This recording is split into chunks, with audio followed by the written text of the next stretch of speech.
Bueno, cambiamos de tema. Ahora sí recibimos a Mauricio Rabuffetti para hablar de Ecuador, una situación social de emergencia que hay en ese país, protestas por todos lados, el país está paralizado. Hoy les decíamos 5 personas fallecidas, al menos hasta ahora se contabilizan 5 personas fallecidas en estas manifestaciones callejeras, enfrentamientos con la policía. Mauricio, bienvenido. Hola, ¿Qué tal? Mauri. ¿Cómo les va? Muy bien, 12º día de protestas indígenas y campesinos pidiendo reformas sociales profundas.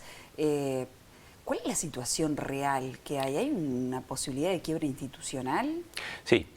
Realmente en este momento en Ecuador existe la posibilidad de que haya un quiebre institucional, de que el presidente Guillermo Lasso en definitiva no pueda terminar su mandato, aunque en los últimos minutos antes de comenzar este espacio pasaron cosas importantes y están pasando cosas importantes que vamos a compartir con todos en casa.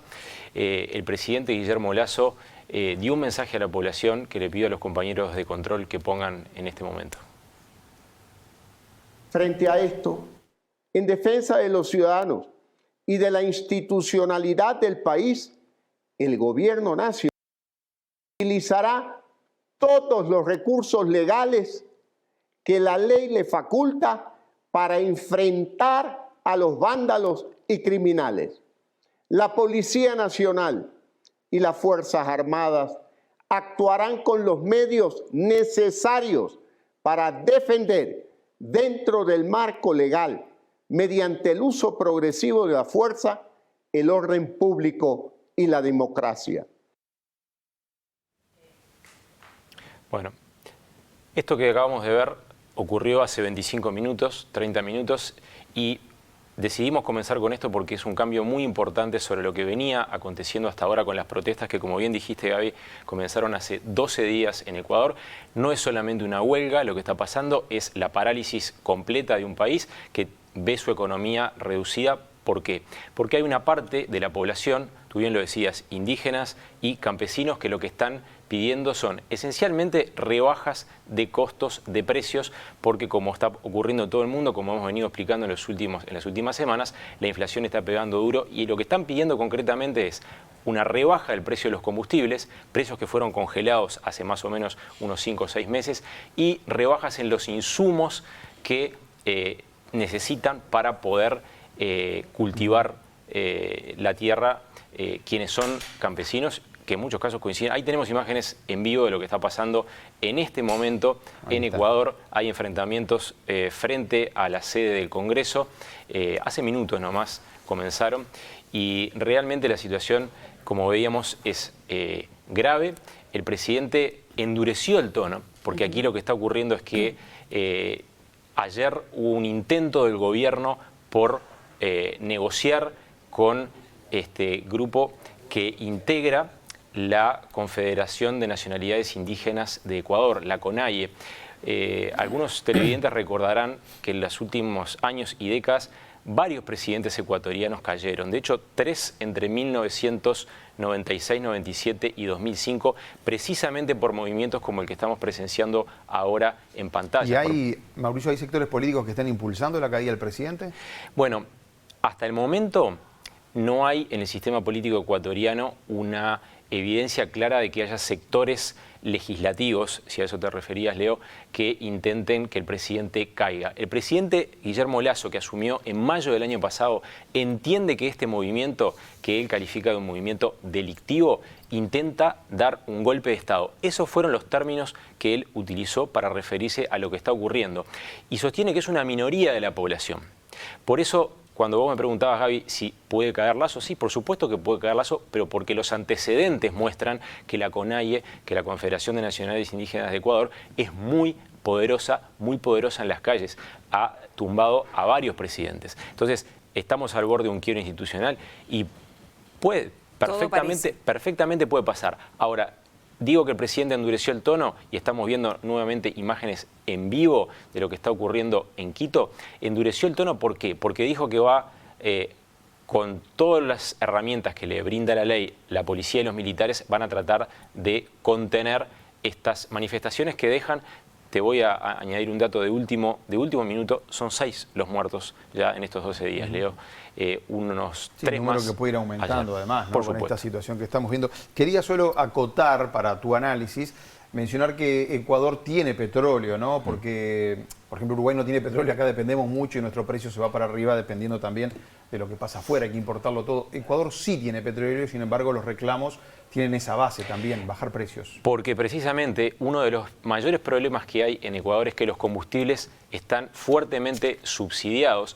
Lo que se está pidiendo para que haya una rebaja es un subsidio mayor que le costaría muchísimo dinero al Estado ecuatoriano, que el gobierno sostiene que no está en condiciones de subsidiar aún más el precio del combustible. Ese es el centro, el meollo de este conflicto que estamos viendo, que se está dando en las calles. Hay estado de excepción en 6 de las 24 provincias de Ecuador. Esto supone no solamente la militarización, fuerte presencia policial en las calles, nos lo decía hoy Juan Carlos Calderón, un colega periodista y escritor que entrevistábamos en Justos y Pecadores en la mañana en Radio Uruguay, sino también la suspensión de algunos derechos, ¿no? El estado de excepción supone, por ejemplo, la suspensión del derecho a reunirse. Sin embargo, no tiene verdaderamente ningún efecto. Las imágenes lo muestran claramente. Ahora, uno lo que está viendo quizás, y a ver cuál es tu análisis en relación a esto, sean la consecuencia de datos oficiales que está dando el Instituto Nacional de Estadística de Ecuador, que dicen que 32% de los ecuatorianos vive con menos de 2.8 dólares al día y que 15% menos de 3 dólares de los por día. ecuatorianos, sí, 2.8 dólares al día, y 15% de los ecuatorianos vive en la pobreza extrema, con 1.8 dólares en el mejor de los casos. Sí, es una situación que viene de hace mucho tiempo en Ecuador.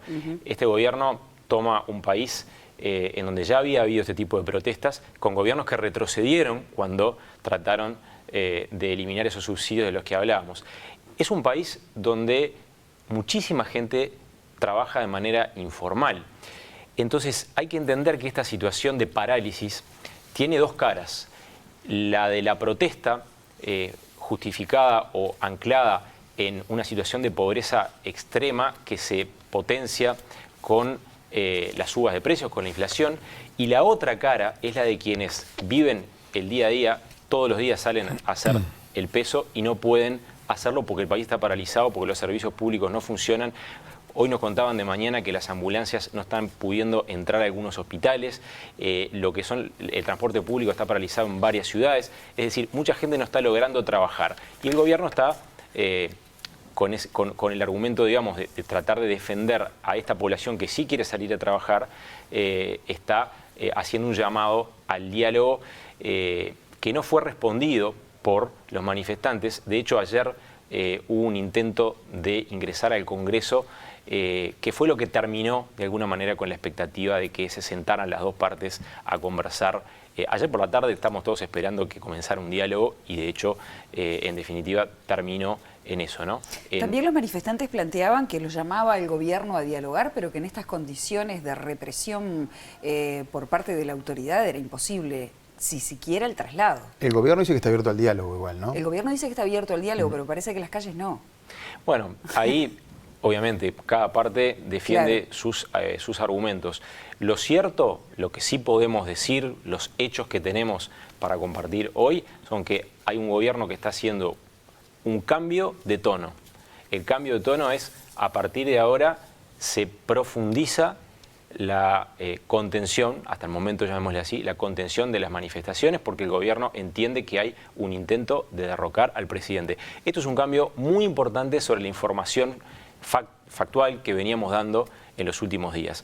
¿Qué es lo que puede pasar a partir de ahora en las calles? Pues lo dirán las calles. Claro. Pero es un cambio muy importante que nos lleva precisamente, de hecho, a cambiar el esquema de análisis que teníamos previsto para hoy, porque ingresamos con todo esto pasando en este momento. Lo que estamos compartiendo es de los últimos minutos. Habló acerca entonces de la dureza del Estado, que aplicará el Estado en caso de que esta situación siga así, frente a lo que él considera es un riesgo de derrocar al gobierno. Dijo que va a aplicar la ley. Claro, y habló acerca de los reclamos populares, el hambre, por ejemplo, de la población. ¿Propuso algo? Está buena la pregunta. Lo que dijo el presidente ecuatoriano Guillermo Lasso fue: habló de demandas legítimas de la población. Es decir, es muy consciente el gobierno de que, ahí vemos nuevamente imágenes de las calles, es muy consciente el gobierno de que lo que está pidiendo la gente tiene... Sí, mucha gente está mal económicamente, por claro, ejemplo. Hay problemas como hay en muchísimos países y en Ecuador este tipo de protestas lideradas por la Confederación de Nacionalidades Indígenas son recurrentes en los últimos tiempos, en los últimos años, en las últimas décadas, porque los problemas por los que están reclamando hoy no comenzaron el año pasado, ni hace 3 ni hace 5 años. Se extienden desde hace muchísimo tiempo. Este gobierno comenzó con buen pie, porque, recordemos, Ecuador fue uno de los países más golpeados por la pandemia. Había muertos, imágenes muy duras de muertos en las calles, y este gobierno logró una campaña de vacunación muy importante de millones de personas y comenzó con una popularidad de 70%. Hoy está apenas en un 30%. Bueno, vamos Gracias, a ver. Mauricio. Gracias, Mauricio. Vamos a ver qué va a pasar el fin de semana en Ecuador, en particular, con esta situación que estamos viendo en vivo. Como nos decía Mauricio, la semana que viene volvés y nos contás los detalles, a ver si sigue el presidente o no. En definitiva, estamos hablando si va a haber un golpe de Estado allí. Bueno, efectivamente, vamos a seguir atentos a lo que pase. Ojalá no haya un quiebre institucional, ojalá se sienten a dialogar y ojalá el diálogo termine encaminando esta situación de alguna manera que permita evitar esto que está ocurriendo, que realmente es una crisis no solamente social, sino también humana, ¿no? 6 muertos es una cantidad muy importante de gente para enfrentamientos que, como veíamos, se multiplican en las calles de Ecuador. Muchísimas gracias, Mauricio. Recibimos